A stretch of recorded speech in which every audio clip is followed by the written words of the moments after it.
ভাই আমি একজন নতুন মাছ চাষি, আমি মাছ চাষ করতে চাইতেছি কিন্তু এরকম ঝুঁকি নিতে চাইতেছি না। কারণ কি, যেহেতু মাছ পানির নিচে থাকে, এই ক্ষেত্রে আমি চাই না যে পানির নিচে কোনো রিস্ক নিব। অর্থাৎ পানির নিচে যে মাছ আছে সেটা আমি তো নিয়মিত দেখতে পারতেছি না কতগুলো মাছ আছে বা কিভাবে খাবার দেবো সেটা তো আমি জানি না, বা আমি যে মাছ চাষ করবো সেক্ষেত্রে যাতে আমি ঝুঁকিতে না পড়ি। এখন ঝুঁকিতে না পড়তে চাইলে কোন কোন মাছ চাষ করা যায় বা ঝুঁকিতে না পড়তে চাইলে কিভাবে মাছ চাষ করতে হবে সে সম্পর্কে আমরা আজকে জানার চেষ্টা করবো। তো চলুন শুরু করা যায়। দেখুন, যে কোনো পেশায় বা যে কোনো ব্যবসাতে ঝুঁকি থাকবে, এটা স্বাভাবিক, কিন্তু তুলনামূলকভাবে কম ঝুঁকি এরকম মাছ আমাদের সিলেক্ট করতে হবে। এখন এরকম সিলেক্ট করতে চাইলে আমাদের বেশ কিছু জিনিস খেয়াল করতে হবে।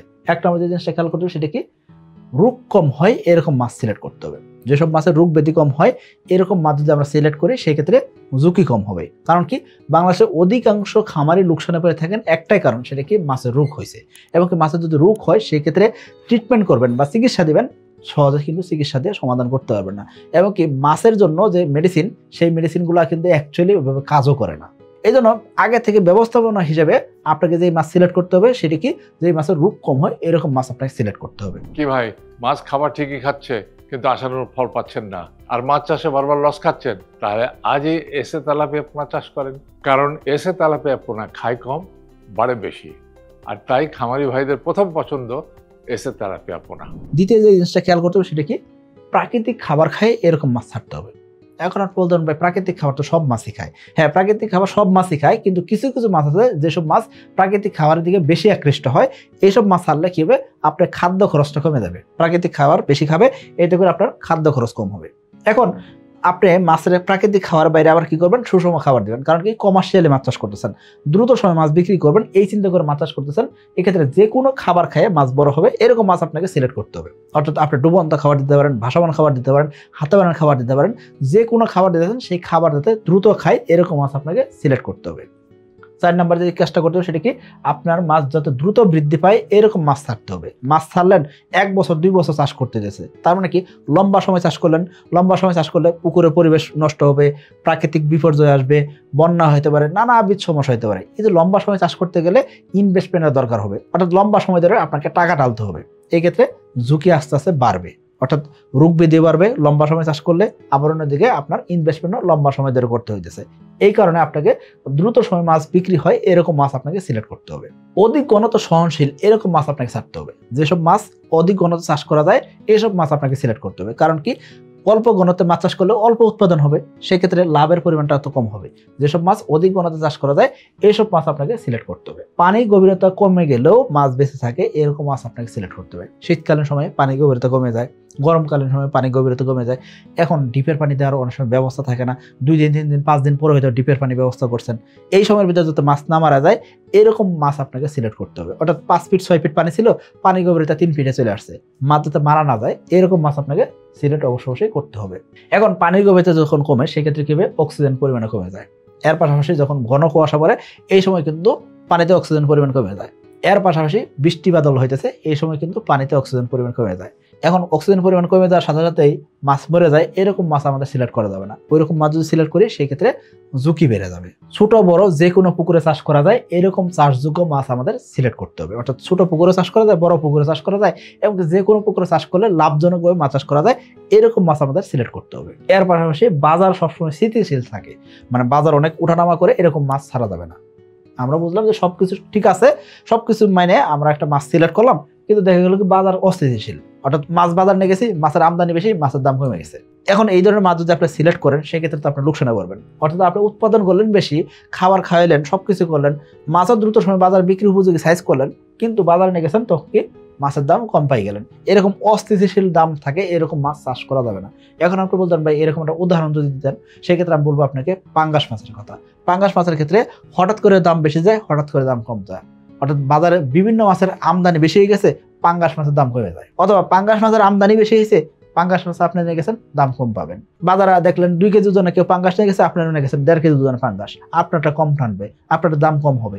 আশা করি বুঝতে পারছেন। সো এই জন্য বলবো যে যেসব মাছের দাম অস্থিতিশীল থাকে এসব মাছ সিলেক্ট করলেও আপনি এরকম ঝুঁকিতে পড়তে পারেন। এখন আপনি বলতেন ভাই শুধু পাঙ্গাসের কথা বলেন, অন্য কোনো মাছের কথা আসেন। অন্যান্য মাছের ভিতরে ক্যাটফিশ জাতীয় মাছ যেগুলো দাড়ি গুপ আছে, শিং মাগুর পাবদা গুলশা, এসব মাছের ক্ষেত্রে কিন্তু দাম অস্থিতিশীল হয়। অর্থাৎ এসব মাছের উৎপাদন হয় শতাংশে কম। অন্যদিকে মাছের দাম যখন কমে সেই ক্ষেত্রে 10-20 টাকা কমে যায়। অর্থাৎ প্রতি কেজি মাছের 10-20 টাকা 50 টাকা কমে গেলে তার মানে একজন খামারি উৎপাদন করে নিয়ে গেলেন, দাম কম পাওয়ার কারণে লোকসানে পড়ে দেন বা ঝুঁকিতে পড়ে যেতেছেন। সেই জন্য বলবো যে আপনি এই জিনিসগুলো খেয়াল করে আপনি মাছ সিলেক্ট করবেন। 2026 সালের এসএ তেলাপিয়ার পোনা ডেলিভারি শুরু হবে 15 মার্চ থেকে। 2026 সালের এসএ তেলাপিয়ার পোনার দাম নির্ধারণ করা হয়েছে 1 টাকা 45 পয়সা পিস। তবে যদি 2025 সালের নভেম্বর মাস বা ডিসেম্বর মাসের ভিতরে এসএ তেলাপিয়ার পোনা বুকিং করেন, সেক্ষেত্রে পাচ্ছেন প্রতি পিস পোনা 1 টাকা 20 পয়সা পিস। অফার মূল্যে পোনা বুকিং করতে আজই যোগাযোগ করুন কোম্পানির সাথে। এখন আপনি বলতেন ভাই কোন মাছগুলো চাষ করলে ঝুঁকি কম হবে, এরকম মাছের নাম যদি আপনি বলে দিতেন, সেক্ষেত্রে আমি বলবো আপনাকে সর্বপ্রথম যে মাছের কথা সেটা কি তেলাপিয়া মাছের কথা বলবো। তেলাপিয়া মাছের বাজার দর স্থিতিশীল থাকে, মাছের রোগ ব্যাধি কম হয়, খাবার কম খায়, অন্যদিকে দ্রুত সময় বিক্রি করা যায়, মাত্র 4 মাসে মাছ বিক্রি করা যায় এবং কি সারা বাংলাদেশে সব সময় চাহিদা থাকে। সারা বাংলাদেশে যে কোনো সময় মাছ বিক্রি করতে পারবেন। সারা বাংলাদেশের প্রত্যেকটা জেলায় উপজেলায় আপনি তেলাপিয়া চাষি দেখবেন। অর্থাৎ তেলাপিয়া চাষ সারা বছর করা যায় এবং কি তেলাপিয়া মাছ খুব সুন্দরভাবে চাষ করা যায়, যে কোনো খামারে চাষ করতে পারেন। এই জন্য দেখবেন কি তেলাপিয়া মাছের কিন্তু ঝুঁকি কম। আশা করি বুঝতে পারছেন। দ্বিতীয় যে মাছ চাষ করতে পারেন সেটা কি রুই, কাতল, মৃগেল, সিলভার কার্প, অর্থাৎ কার্পজাতীয় মাছ আপনি চাষ করতে পারেন। কার্পজাতীয় মাছের রোগ ব্যাধি কম হয়, অন্যদিকে বাজার স্থিতিশীল, মানে বাজার যে অনেক বেশি উঠানামা করে এরকম না, এই জন্য কার্পজাতীয় মাছ সিলেক্ট করতে পারেন। তবে হ্যাঁ, কার্পজাতীয় মাছ আপনি শতাংশে 30 থেকে 40 কেজি উৎপাদন করতে পারবেন, আর তেলাপিয়া উৎপাদন করতে পারবেন শতাংশে 70 কেজি থেকে 80 কেজি। আবার কার্পজাতীয় মাছ উৎপাদন করতে 1 বছর 14 মাস সময় লাগে, 8 মাস 10 মাস সময় লাগে কমপক্ষে। তেলাপিয়া মাত্র 4 মাসে বিক্রি উপযোগী হয়। অর্থাৎ তেলাপিয়া মাছ উৎপাদন বেশি হইতেছে, অন্যদিকে দ্রুত সময় উৎপাদন হইতেছে এবং কি কার্পজাতীয় মাছ লম্বা সময় ধরে উৎপাদন করতে হইতেছে, কিন্তু কার্পজাতীয় মাছের ক্ষেত্রে খরচ কম হয়। তুলনামূলকভাবে সারা বছর আপনি খরচ করলেন কিন্তু খরচ কমে উৎপাদন করতে পারলেন। লাভের পরিমাণ কিন্তু কার্পজাতীয় মাছে কোনো বেশি কম নয়। কার্পজাতীয় মাছ আপনি চাষ করতে পারেন। তবে যারা কার্পজাতীয় মাছ চাষ করতেছেন তাদের তুলনায় একজন তেলাপিয়া চাষি মোটামুটিভাবে 3 থেকে 4 গুণ লাভ বেশি করতে পারেন। কারণ কি বছরে একবার কার্পজাতীয় মাছ উৎপাদন করলেন, 30 থেকে 40 কেজি উৎপাদন করলেন, আর একজন তেলাপিয়া চাষি উনি 4 মাসে 70 কেজি মাছ উৎপাদন করলেন। তার মানে উনি তার পরবর্তী 4 মাসে এরকম ভাবে কিন্তু 3 বার মাছ উৎপাদন করতে পারতেছেন এবং প্রতিবার উনি 70 কেজি করে উৎপাদন করলে মোটামুটি 210 কেজি উৎপাদন করতে পারতেছেন। অর্থাৎ কার্পজাতীয় মাছের তুলনায় তেলাপিয়া মাছ চাষে এই জন্য লাভ বেশি করতে পারতেছেন। আর তেলাপিয়া যেহেতু দ্রুত উৎপাদন হইতেছে সেক্ষেত্রে রোগ ব্যাধি কম হয়, এই জন্য তেলাপিয়া চাষে কিন্তু ঝুঁকি কম বলা হয়। এর পাশাপাশি আপনি ঝুঁকি কম নিয়ে মাছ চাষ করতে চাইলে সেক্ষেত্রে কই মাছ চাষ করতে পারেন। কই মাছ মাত্র 3 মাসে বিক্রি করা যায়, তো আপনি কই মাছ চাষ করতে পারেন। শিং মাছের ক্ষেত্রে একটু ঝুঁকি আছে, তবে যদি আপনি সঠিক ঘনত্বে চাষ করেন, অর্থাৎ অধিক ঘনত্ব পরিহার করেন, অনেকে 10,000 করে দেন শতাংশে, অনেকে 5,000 করে শতাংশে দিয়ে আছেন, আপনি এরকম ঘনত্ব পরিহার করলেন, শতাংশে আপনি 1500 পিস, 2000 পিস বা সর্বোচ্চ 3000 পিস দিলেন, তাহলে দেখবেন কি আপনি শিং মাছের রোগ ব্যাধি যদি ঠেকাইতে পারেন, এই ক্ষেত্রে কিন্তু শিং মাছ থেকেও কিন্তু ভালো করা যায়। তবে খেয়াল করবেন শিং মাছের যদি মহামারী ধরে বা রোগ ব্যাধি যদি একবার ধরে সেক্ষেত্রে কিন্তু আপনি লোকসানে পড়ে যেতে পারেন। এই ক্ষেত্রে শিং মাছের কিন্তু রিস্ক আছে, তবে ক্যাটফিশ জাতীয় মাছের ভিতরে শিং মাছের রিস্কটা কম হয়, কিন্তু লাভের পার্সেন্টেজ যদি আসেন সেক্ষেত্রে কিন্তু লাভের পার্সেন্টেজটা ভালো থাকে। এই জন্য কিন্তু আপনি চাইলে শিং মাগুরের মিশ্র চাষ অথবা শিং মাছ বা মাগুর মাছের আপনি একক চাষও করতে পারেন। তবে আমরা বলে থাকি শিং এবং মাগুর মাছের একক চাষ না করে আপনি মিশ্র চাষে দেন।